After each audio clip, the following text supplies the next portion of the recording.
हम छत्रपति संभाजी नगर में हैं और छत्रपति संभाजी नगर का नाम आज पूरे देश में इस वजह से भी जाना जाता है क्योंकि कॉकरोच जनता पार्टी के संस्थापक अभिजीत दिपके भी यहीं से हैं।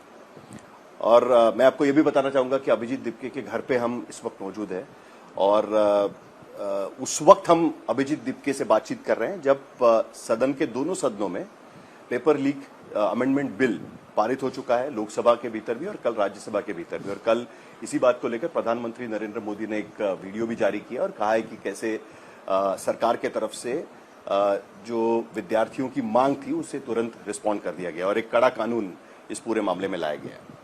लेकिन बात यहां तक खत्म नहीं होगी। कौन अभिजीत दिपके से लेकर अभिजीत दिपके तक का यह सफर किस तरीके से रहा और सबसे बड़ी बात अब आगे ये स्टूडेंट एजिटेशन क्या करेगा, कहां ये एजिटेशन जाएगा, सरकार का जो बिल है उस पर उनकी क्या भूमिका रहेगी, ये तमाम मुद्दे हैं, राजनीति भी है, सब पर बात करेंगे। अभिजीत दिपके बहुत बहुत शुक्रिया, आप आज तक से बात कर रहे हैं सर। पहला सवाल तो यही रहेगा क्योंकि मैंने जैसे कहा लोकसभा और राज्यसभा में पेपर लीक अमेंडमेंट बिल पारित हो चुका है। ये बिल को लेकर आपको क्या लगता है कि आपको लगता है कि इस बिल की जरूरत थी या आपको जो सरकार की तरफ से दावा किया जा रहा है कि कड़ा कानून बनाया हुआ है, प्रावधान कड़े किए हुए हैं, 2024 के प्रावधान थे वो और भी कड़े किए हुए हैं और ऐसे में पेपर लीक को रोकने में वो कामयाब हो पाएंगे, आपको लगता है कि ये बिल काफी है? सर मैंने जितना समझा इस बिल को उससे मुझे ये समझ में आया ये बिल पेपर लीक रोकने के लिए नहीं है, पेपर लीक होने के बाद क्या क्या कर सकते हैं उसके लिए। क्योंकि सारी बातें वही चल रही है, जेल को 4 साल से बढ़ाकर 10 साल का कर दिया, पेनल्टी बढ़ा दी है, तो कहीं ना कहीं सरकार अज्यूम करके चल रही है पेपर लीक तो होने वाला है, उसके बाद हम क्या करेंगे। हमारी जो डिमांड थी, जो आंदोलन था वो इसलिए था कि पेपर लीक ना हो और ये सारा बिल का फोकस जो है वो इस पर है कि पेपर लीक होने के बाद सरकार क्या क्या कदम उठाएगी। और कहीं ना कहीं मुझे बस बिल को लेकर नहीं, जो लोग सरकार में बैठे उनके इंटेंशन को लेकर भी थोड़ा डाउट है क्योंकि जैसे कल प्रधानमंत्री ने बोला वैसे उन्होंने फास्ट ट्रैक कोर्ट के बारे में भी बोला था और कई सारे लोग उस पर भी खुश हो गए थे कि अब फास्ट ट्रैक कोर्ट होगी, अब क्यों आप लोग प्रोटेस्ट 3 महीने के भीतर चार्जशीट फाइल होकर उस पर कार्रवाई होगी और लोग हमें तब भी बोले थे आप क्यों प्रोटेस्ट करो, आप तो कॉल ऑफ कर दो। लेकिन हमने देखा पहली फास्ट ट्रैक कोर्ट की हियरिंग में क्या हुआ, पहली हियरिंग पोस्टपोन हो गई क्योंकि सीबीआई का जो काउंसिल था वो प्रेजेंट नहीं था। तो आप लॉस कितने भी बना लो, कुछ भी कर लो, जब आपका इंटेंशन ही उतना डिटरमाइंड नहीं हो आप intentionally, so I don't think anything can be concrete here. तो सरकार को जो है फोकस करना चाहिए कि पेपर लीक ना हो, वो फोकस सरकार का अभी नहीं है। पेपर लीक हो जाएगा तो फिर वही चीजें होगी, फिर से स्टूडेंट्स का फ्यूचर अफेक्ट होगा, फिर से जो है आपको री एग्जामिनेशन करवानी पड़ेगी और उस बीच में फिर से और कितनी जानी जाएगी किसी को पता नहीं है। प्रधानमंत्री ने और एक वीडियो जारी किया था, ये कल का वीडियो की बात नहीं कर रहा हूँ, उसके पहले जो वीडियो था उसमें उन्होंने कहा था कि कई निर्णयों की श्रृंखला है, उस श्रृंखला में पहला निर्णय फास्ट ट्रैक कोर्ट का और उसके बाद ये बिल लाया जा रहा है। इसका मतलब ये कि और भी निर्णय उसमें हो सकते हैं। जो 5 मांगे सीजेपी की तरफ से मंत्रियों के सामने रखी गई थी उसमें अकाउंटेबिलिटी फिक्स करने की भी मांग थी और उसके साथ कुछ रिफॉर्म्स, व्हाइट पेपर आना चाहिए, व्हाइट पेपर आना चाहिए आपने कहा था। उसके साथ साथ आपने ये भी रखा था उसमें कि एनटीए के भीतर सिस्टमैटिक बदलाव किस तरीके से होने चाहिए। उस पर चर्चा कब शुरू होगी आपको लगता है, क्योंकि आपको आपके बोलने से तो लग रहा है कि आप इस बिल से कुछ ज्यादा खुश नहीं। बिल्कुल। तो वही हम सरकार से बात ही कर रहे हैं अभी भी, हम मतलब we are trying to ask them कि एक तो कंपनसेशन पर भी अभी तक उन लोगों ने कुछ बोला नहीं है। 1 करोड़ का कंपनसेशन हमने विक्टिम्स की फैमिली को देने बोला था, सरकार ने अश्योर तो किया है कि दे देंगे, लेकिन अभी तक कुछ आया नहीं है। मुझे समझ नहीं आ रहा है कि इतना डिले क्यों किया जा रहा है। जब रातों रात सरकार बदलनी होती है, रातों रात एमपी एमएलए खरीदने होते हैं, तब आपके सूटकेसेस पहुंच जाते हैं 50-50 करोड़ के।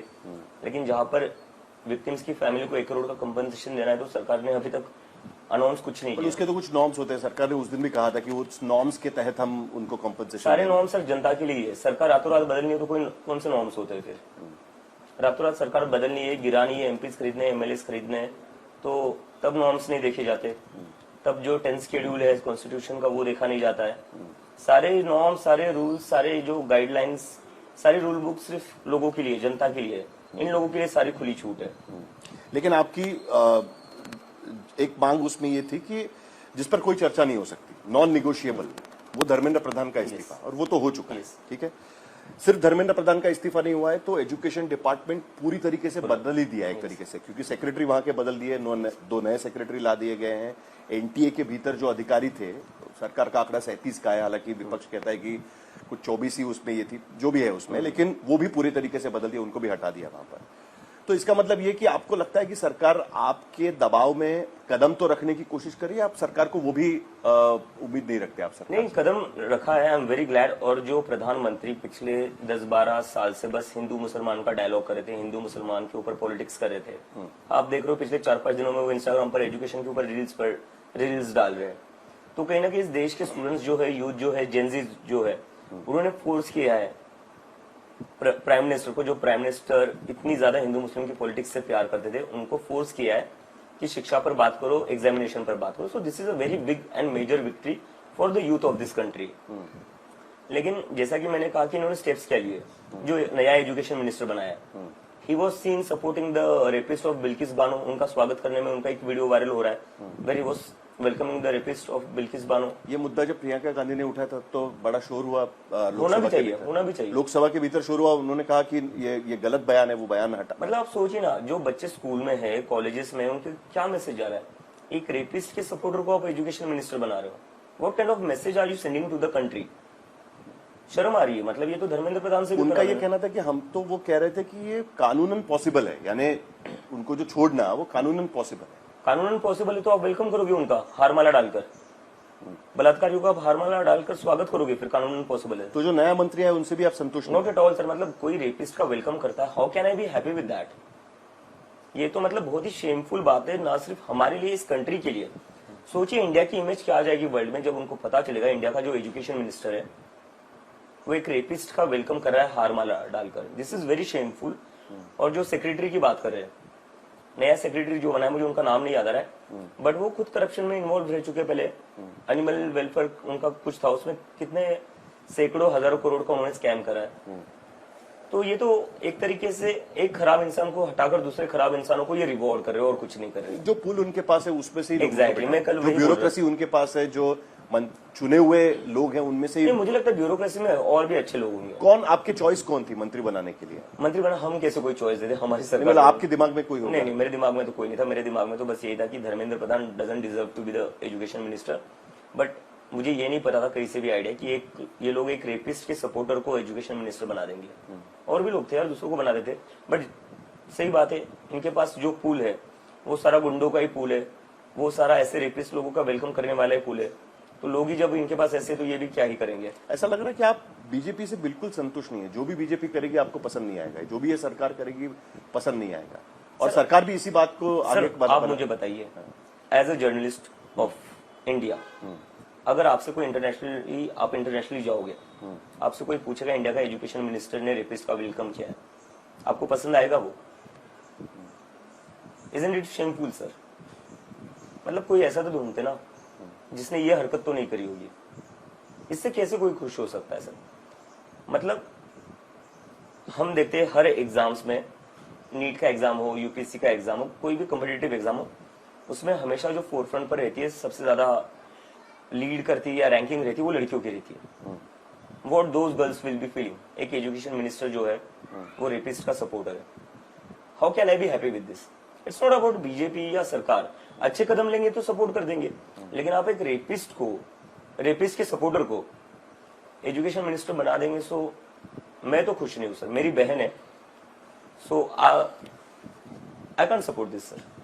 क्या आपकी मांग पूरी हुई है इस पूरे मामले को लेकर, और जो गृह मंत्री के इस्तीफे को लेकर राहुल गांधी जो कह रहे हैं? मुझे लगता है कि ये सरकार को इस मिसअंडरस्टैंडिंग या डिल्यूजन में बिल्कुल भी नहीं रहना चाहिए कि एक मंत्री के इस्तीफे के बाद गुस्सा ठंडा हो चुका है। इस डिल्यूजन में ना रहे सरकार। लोगों में अभी भी बहुत गुस्सा है, और वो गुस्सा सिर्फ एक मंत्री के खिलाफ नहीं था, पूरी सरकार के खिलाफ था। तो अगर ये लोग अभी भी नहीं सुधरेंगे, या अभी भी नहीं स्टूडेंट्स को ऐसे ही परेशान करते रहेंगे या हैरेस करते रहेंगे, और जो ब्रुटैलिटी करी उसके बाद ये गुस्सा और बढ़ा है, तो ये गुस्सा शांत नहीं हुआ है। तो अगर ये लोग, जो स्टूडेंट्स है, जो पीसफुल प्रोटेस्टर्स थे, उनके खिलाफ केसेस वापस नहीं लेते, तो yes we will hit the streets again. हमारे पास कोई और ऑप्शन नहीं बचेगा सर। कोई टाइमलाइन है आपके पास? हम बता देंगे उस पर। अभी हम उम्मीद करते हैं ये लोग मान ले बातें, नहीं मानते तो उम्मीद क्या है? सरकार की तरफ से कोई बयान आना चाहिए इस पर? ऑफकोर्स रिटर्न में आना चाहिए कि जितने भी पीसफुल प्रोटेस्टर्स है, जितने भी स्टूडेंट्स है, उनके सभी के ऊपर के जो भी केसेस लगेंगे वो हम वापस लेंगे। एंड दे शुड एंश्योर कि इसके बाद किसी भी स्टूडेंट को हैरेस नहीं किया जाएगा पुलिस के द्वारा। पुलिस ने ऑलरेडी बहुत खून बहा दिया है 20 जुलाई को, शायद से उससे उनका मन नहीं भरा है। और अमित शाह का तो मुझे समझ नहीं आता, like what is after, does he want to kill the children of India?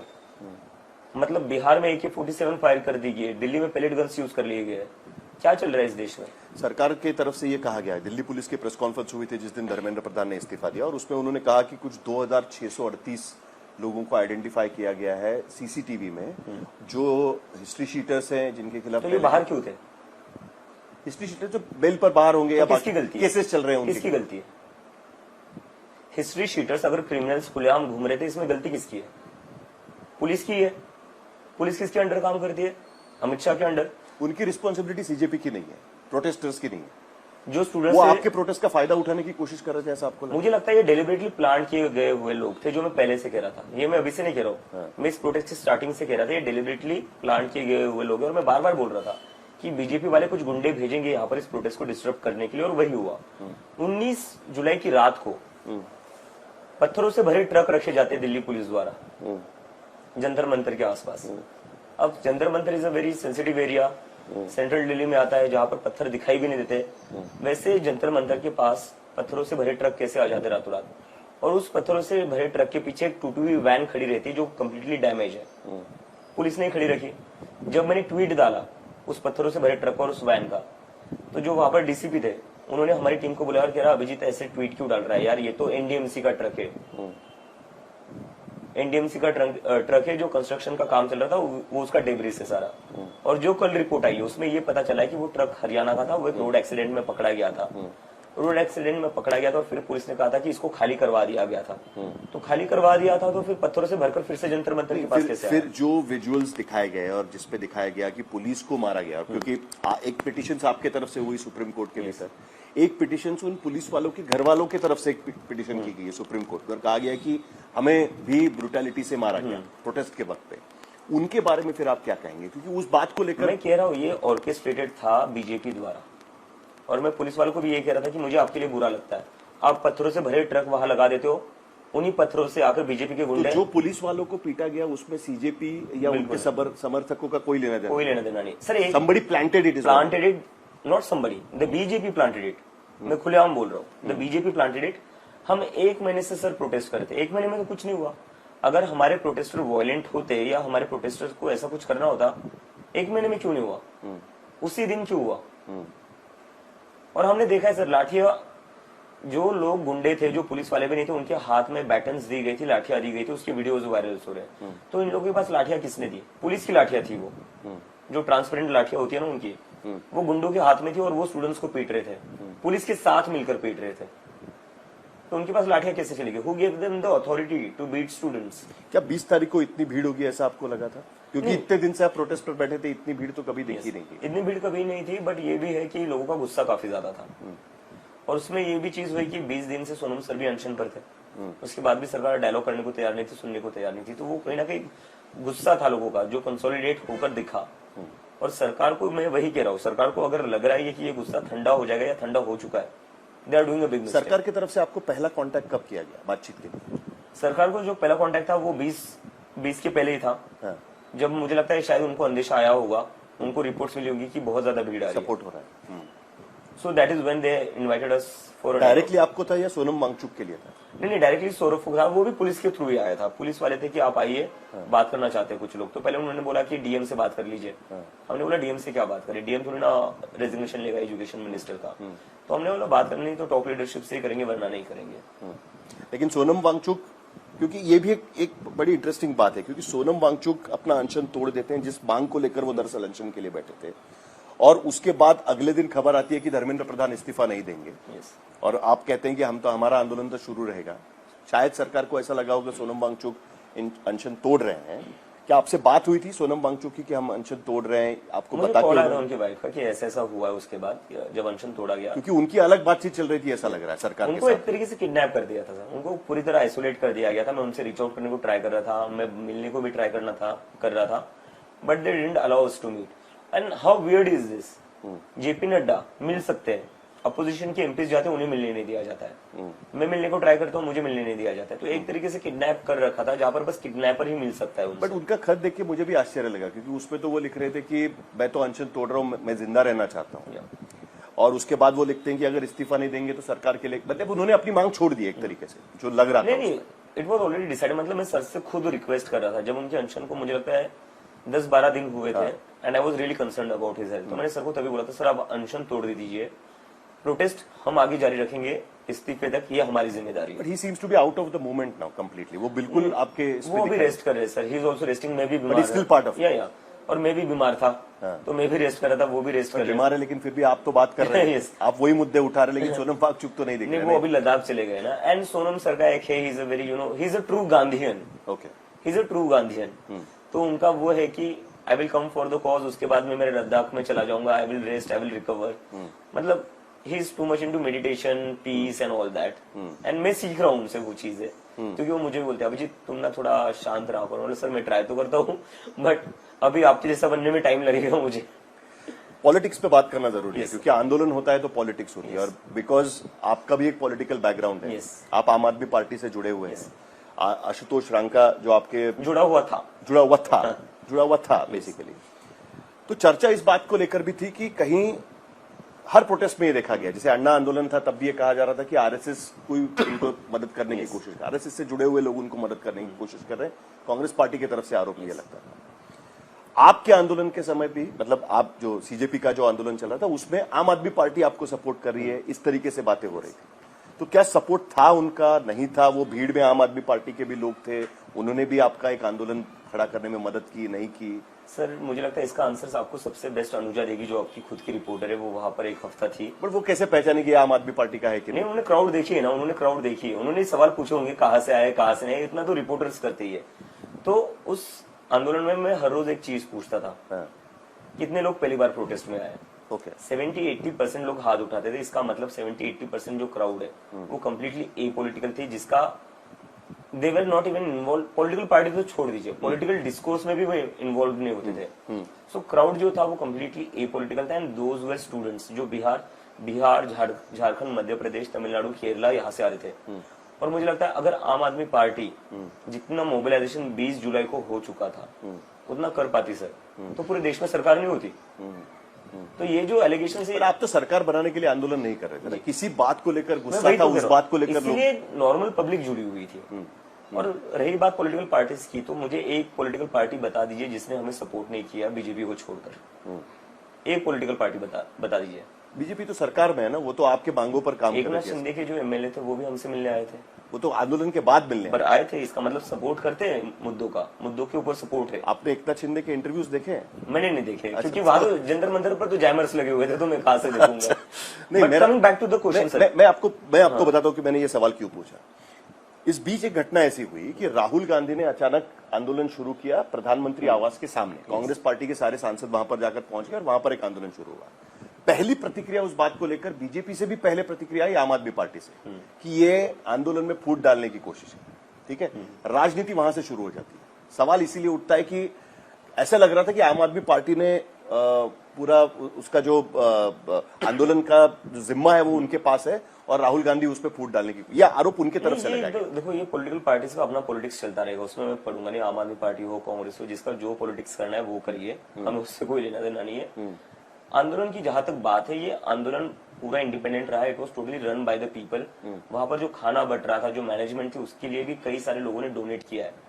मतलब पहले तो लोग आकर, कुछ प्रोफेसर आकर कहते थे कि 4 दिनों का खाना हम स्पॉन्सर कर रहे हैं। कुछ बड़े बड़े हॉस्पिटल्स के डॉक्टर्स आते थे, मैं नाम नहीं लूंगा वरना उनके यहाँ पर भी पुलिस पहुंच जाएगी। उस हॉस्पिटल के डॉक्टर्स ने आकर कहा है कि रोज रात का डिनर हमारी डॉक्टर्स की टीम की तरफ से रहेगा। सो ये it was completely run by the people. और मैं आंदोलन के ऊपर एक चीज कहना चाहता हूँ सर, हमारे देश में जब जब आंदोलन होता है ना, अन्ना आंदोलन के वक्त में स्कूल में था तो I don't know much about it, थोड़ा बहुत टीवी पर देखा, क्योंकि टीवी पर 24/7 दिखाया जाता था। जब जब इस देश में आंदोलन होता है उसको बदनाम किया जाता है। इट वॉज नॉट जस्ट अन्ना आंदोलन। किसान आंदोलन जब हुआ तब उसे क्या पेंट किया गया, ये तो खलिस्तानी लोग है, ये एंटी इंडिया लोग है। उसके बाद डॉक्टर्स का एक कुछ हुआ था, डॉक्टर्स को भी पाकिस्तान से जोड़ा गया। CNRC को भी आप लोगों ने क्या बोल दिया, बांग्लादेशी लोग प्रोटेस्ट कर रहे हैं। और बाद में अभी जो रिसेंटली नोएडा का जो हुआ था वर्कर्स का प्रोटेस्ट, उसको भी पाकिस्तान से जोड़ दिया। तो इस देश में जब जब आंदोलन होते हैं हमेशा किसी ना किसी से जोड़कर उसको बदनाम किया जाता है। हम लोग ये भूल जाते हैं हमारा जो देश बना है, जो देश खड़ा हुआ है वो आंदोलन से खड़ा हुआ है। जब इस देश में इमरजेंसी लगाई थी तब वो डेमोक्रेसी वापस रिस्टोर हुई, वो आंदोलन से हुई है। तो देश में जब भी आंदोलन होगा ऑब्वियसली बहुत डिफरेंट आइडियोलॉजीज के लोग आपको सपोर्ट करेंगे, तभी तो it becomes a public movement. वो ठीक है, लेकिन आरोप ये भी लगता है कि आपके कंधे पर बंदूक रखकर अब वो सरकार पर निशाना बनाने की कोशिश कर रहे हैं। वो नहीं कर पाए विपक्ष के लोग, क्योंकि पेपर लीक तो आज नहीं हो रहा है, पेपर लीक तो सालों से हो रहा है। 2024 में भी हुआ, 25 में भी हुआ, 26 में भी पेपर लीक हुआ। उसके बाद आप वहां पर आंदोलन के लिए उतर आए, लेकिन विपक्षी पार्टियां सड़क पर नहीं उतरी। अभिजीत दीपके और उनके सहयोगी सड़क पर उतरे, उनको जो सपोर्ट मिल रहा है वो देखते हुए विपक्षी पार्टियों को लगा भीड़ है, हमको जाना चाहिए, और वो आपके कंधे पर बंदूक रख के अब सरकार मुझे लगता है इंडिया का आपका कंधा इस्तेमाल किया जा रहा है विपक्ष। बिल्कुल सर, मतलब पॉलिटिक्स के लिए हम बच्चे सर इतने भी बच्चे नहीं कि हमें कोई एक्सप्लॉइट कर ले। मतलब पढ़ लिख कर आया, मैं यूएसए पढ़कर आया हूँ, Ashutosh London school of economics से पढ़कर आया है, सौरभ बहुत ही बड़ा लीगल जर्नलिस्ट रह चुका है, वैष्णवी जो है वो सरकार के साथ काम कर चुकी है, मिनिस्टर्स के साथ काम कर चुकी है वो बड़े बड़े, तो रत्ना जो है वो भी सुप्रीम कोर्ट में लॉ प्रैक्टिस कर। तो बच्चे नहीं है सर हम, हाँ उम्र में बच्चे हैं बट दुनियादारी आपको समझ में आता है कोई अगर आपका पॉलिटिकल इस्तेमाल कर रहा है? आपको समझ में आता है सर हमें। आपको लगा ऐसा कि पॉलिटिकल इस्तेमाल? नहीं, हमने तो मतलब इसलिए हमने पहले से बोल दिया था कि अगर कोई भी आना चाहता है हमें सपोर्ट करने, they are free and they will be welcome here, but एक कंडीशन है हमारी, आप अपने पार्टी का फ्लैग नहीं लेकर आएंगे, आप अपनी पार्टी की बात नहीं करेंगे, आपको यहाँ बात करनी है तो स्टूडेंट्स की मुद्दे पर बात करनी है, and they respected it and that's why we were welcoming them. Why now, why agitation now? Paper leak इस देश की पुरानी समस्या है। राजस्थान के मतलब अगर आप आंकड़े निकाले तो समझ में आता है उत्तर प्रदेश और राजस्थान ये टॉप पर है दोनों राज्य। दूसरा एक आरोप ये लग रहा है कि वाई ओनली एनटीए, वाई उसी नीट पेपर लीक को लेकर ही क्यों? आज झारखंड के भीतर पेपर लीक हुआ है एपीएससी का, पंजाब के भीतर पेपर लीक है, महाराष्ट्र में पेपर लीक है, कर्नाटक में पेपर लीक है। हर जगह जाके आप वही मांग रखेंगे कि हमारे मंत्रियों का इस्तीफा, वहां के मंत्रियों का इस्तीफा होना। इस पर मैं वाई नाउ पर बोल देता हूँ सर। तो पहली चीज, मैं तो यूएस में था, ठीक, मेरी अपनी पढ़ाई चल रही थी, ठीक है, लेकिन जब मुझे अपॉर्चुनिटी मिली मैंने किया ना। ऐसा तो नहीं, चाहता तो मैं यूएस में रह सकता था। 22 मिलियन की फॉलोइंग मिल चुकी थी मुझे, 22 मिलियन की फॉलोइंग में मैं इन्फ्लुएंसर बन जाता, मैं पैसे कमा लेता इंस्टाग्राम से। I had that option but I chose to come back and to fight it out on the streets, तो मैंने वो करा। और दूसरा चीज मैं आशुतोष का बोल देता हूँ। आशुतोष पिछले 1.5 साल से राजस्थान में पेपर लीक पर ही काम कर रहा है। वो अलग बात है, आप लोग अभी फुटेज दे रहे हो, नहीं वो तो ठीक है, कई बार कई चीजें सतह पर नहीं आती, वो तो ठीक है, वो तो हर जगह। रही बात महाराष्ट्र की, जब मैं पुणे में था एमपीएससी के मुद्दे पर जब भी आंदोलन होता था, I used to go there as a student. कल जो मुझे एमपीएससी के स्टूडेंट्स मिलने आए थे पुणे से, जो मेरे से उम्र में काफी बड़े, उनका नाम एक महेश है, तो उन्होंने मुझे कहा कि अरे तुझे याद है तू एमपीएससी के प्रोटेस्ट में आया था? तो मैंने बोला हाँ दादा मैं आया था, मुझे याद है। तो एज एन इंडिविजुअल जब जब होता था हम पार्टिसिपेट करते थे जहां जहां जरूरी है सर, बट बिकॉज सीजेपी इतना बड़ा बन गया तो हमें एक प्लेटफॉर्म मिला and we did something with it. मतलब 12 साल में जो सरकार कहती थी इस सरकार में इस्तीफे नहीं होते, और बहुत ही एरोगेंटली कहती थी, उनसे इस्तीफा दिलवा दिया सर। तो वाई नाउ की जगह इट्स गुड दैट हैपेंड। झुकती है, झुकाने वाला चाहिए। मुझे अभी भी याद है आपका वो स्टेज पर होके जो आप खुश हो रहे थे या खुशी वो थोड़ा एड्रेनलिन रश आ गया था टाइफाइड में भी, मतलब थोड़ा आई फेल्ट वेरी एनर्जेटिक, क्योंकि इट वाज रिमार्केबल सर। मतलब मैं क्या बोलूं, हमने तो एक्सपेक्ट ही नहीं करा था। अगर आपने वीडियो देखा होगा तो मैं फोन पर बोल रहा था यार कंफर्म कर लो एक बार सच्ची न्यूज है या नहीं है, क्योंकि हमें तो कहीं से भी एक्सपेक्टेड नहीं था। हम तो सोच रहे थे लंबा खेलना। इसीलिए तो सवाल उठता है ना फिर बाकी लोगों, क्या झारखंड में जाके इस्तीफा मांगा जाएगा, क्या पंजाब में इस्तीफा मांगा जाएगा? जहां एग्जामिनेशन रिफॉर्म्स की जरूरत होगी, जहां जहां कहीं पर भी एग्जामिनेशन में कुछ गलत होता है, एजुकेशन सिस्टम में गलत होता है, we will go there sir, because the people have hopes from us now. क्योंकि पहला ही प्रोटेस्ट में हमने डिलीवर कर दिया तो लोगों की उम्मीदें भी बढ़ गई है। So it's a very big responsibility and we will try to fulfil it as much as possible. But हम लोग भी नहीं है सर, मतलब ये पहला प्रोटेस्ट था जो हाँ हमने ऑर्गेनाइज। क्या सीख मिली इस प्रोटेस्ट से? क्योंकि इस प्रोटेस्ट में ऐसे भी लोग दिखाई दिए जो अपना व्यक्तिगत गुस्सा निकालने की भी कोशिश कर रहे हैं। गाली गलौज की गई, उस बात को लेकर भी काफी चर्चा है कि उसको लेकर अभी 0 FIR भी किया गया। रुचिका सिंह की मैं बात कर रहा हूँ, 0 FIR जो हुआ है उसको लेकर प्रधानमंत्री को अब शब्दों का इस्तेमाल किया गया। That's पोस्टर्स वहां पर लगे हुए थे उस बात को लेकर भी। तो क्या आपको ये सीख मिली कि ये सारी चीजें अगर दूर रखेंगे तो बेटर रहेगा, या आपको लगता है it's part of the protest और ये होता रहेगा इसी नहीं तरह? सर, गाली गलौज का तो this is how the new generation expresses themself. गाली गलौज का तो मैं कम्प्लीटली समर्थन नहीं करता हूँ। लाइक गाली गलौज तो नहीं होनी चाहिए, बट सटायर तो अलाउड है सर। ये लोग क्या करें ना, जो फनी पोस्टर्स बन रहे थे पीएम के ऊपर, वो सब उसके ऊपर भी हैरेस कर रहे हैं स्टूडेंट्स को। क्यों हैरेस करना चाहिए? पुलिस आकर सर फोड़ रही है, पुलिस आकर लाठियां चला रही है, और बदले में बच्चे क्या कर रहे हैं? वो मीम्स बना रहे हैं। I don't think there could be anything more beautiful than this. This is the way forward for this country, जहां पर ब्रूटैलिटी का जवाब मीम से दिया जाएगा, जहां पर ब्रूटैलिटी का जवाब ह्यूमर और सटायर से दिया जाएगा। इंटरेस्टिंग बात यह है कि जब आपने कॉकरोच जनता पार्टी बनाई और रातों रात 22 मिलियन फॉलोअर हुए, उसके बाद चर्चा ये हो रही थी कि ये लाइक करना है इसके लिए बड़े आसान है, लोग यहाँ पर उतर रहे हैं, लेकिन किसी को यकीन नहीं था कि सड़क पर भी वही लोग उतर सकते हैं। बिल्कुल यकीन नहीं था। प्रोटेस्ट आपने कूल बना दिया, आपको लगता है? आज की भाषा में अगर बात करें तो to go to the protest is being cool. Protest it's a good thing for a protest to be cool, it's a good thing for the democracy. हमारे देश में एक टैबू बना दिया था प्रोटेस्ट को, आंदोलन जीवी नाम का वर्ड यूज किया गया था बाय द ऑनरेबल पीएम, और जो सीएनआरसी के वक्त कहा गया था, like it was very shameful कि जो लोग प्रोटेस्ट करते हैं आप उनको उनके कपड़ों से पहचान सकते हो। क्यों? आप क्या कर रहे हो कपड़ों से पहचान कर? क्या मतलब, क्या कहा लिखा है कॉन्स्टिट्यूशन में कि जो लोग एक सर्टन तरीके के कपड़े पहनते हैं वही प्रोटेस्ट कर सकते हैं, जो लोग सर्टन कपड़े पहनते हैं वो प्रोटेस्ट नहीं कर सकते? डॉक्टर बाबा साहेब अम्बेडकर ने तो सभी को इक्वल राइट्स दिए। So who is the prime minister to decide? दिलचस्प बात है, अभी आपने डॉक्टर बाबा साहेब अम्बेडकर का नाम लिया है इसके लिए। जब घोषणा हुई आपके हाथ में डॉक्टर अम्बेडकर की तस्वीर थी। एक तस्वीर लेकर आपको कंधे पर उठाया था लोगों ने और आपके हाथ में डॉक्टर अम्बेडकर की तस्वीर थी। अन्ना आंदोलन के समय पे पीछे महात्मा गांधी की तस्वीर हमेशा लगी रहती थी, लेकिन आपके हाथ में डॉक्टर अम्बेडकर की तस्वीर। ये क्या ट्रांसफॉर्मेशन? इसके ऊपर तो मतलब एक चीज ये, आई come from a Dalit family, सो मेरी लाइफ में एक बहुत बड़ा रोल रहा है डॉक्टर बाबा साहेब अम्बेडकर का। My dad got educated because he received the facilities that were provided by doctor Baba Saheb Ambedkar. वो अगर पढ़ाई नहीं करते तो मैं एक अच्छी स्कूलिंग नहीं कर पाता, और फिर मैं कहाँ से यूएसए जाता? मैं गांव में होता, खेती करता, मेरे पापा खेती करते, अगर डॉक्टर बाबा साहेब अम्बेडकर नहीं होते तो।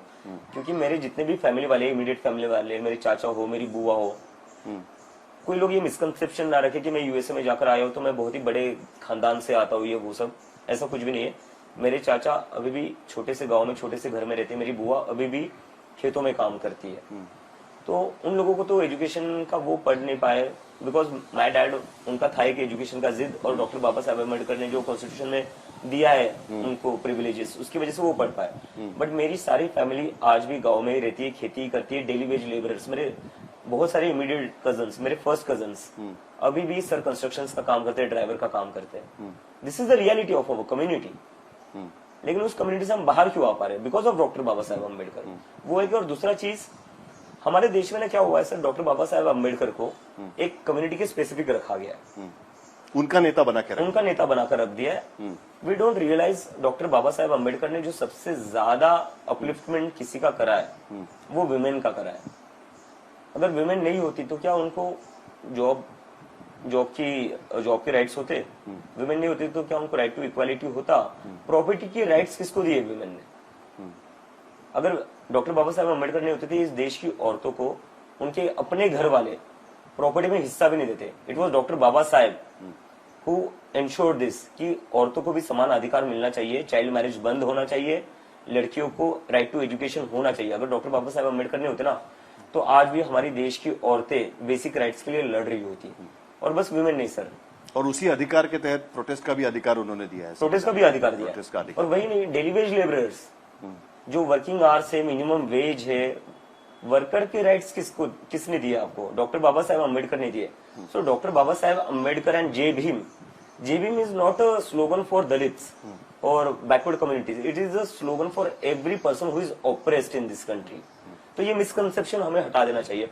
एंड मेरे लिए तो बहुत ही मतलब एक प्राइड की बात थी कि जहां पर सारे लोग बिना किसी हेजिटेशन के जय भीम का नारा लगा रहे हैं। And I think this is very beautiful for this country. ये नारा कितनी बार देखने मिलेगा हमें इस तरीके से प्रोटेस्ट में? जब मैं ग्राउंड पर जाऊंगा। कितनी बार जाएंगे? किस बात मुद्दे पर? हर बार, यही मेरा सवाल था। हर बार जाऊंगा। और थैंक्स। क्या रोड मैप है क्या आपके पास? अभी बना रहे सर, बना रहे, जैसे कि मैंने कहा 2 महीने हुए हैं और 2 महीने से 1 महीना तो जंतर मंतर पर ही चला गया है। तो अभी वही टीम के साथ हमारे डिस्कशन चल रही है, मीटिंग्स चल रही है। पहली जो हमें चीज करनी है वो ये करनी है कि जितना मैंने इन लोगों से बातचीत करी, जितने भी हमारे सपोर्टर्स है, जितने भी लोग प्रोटेस्ट में आए थे, I was trying to engage with them on a daily basis.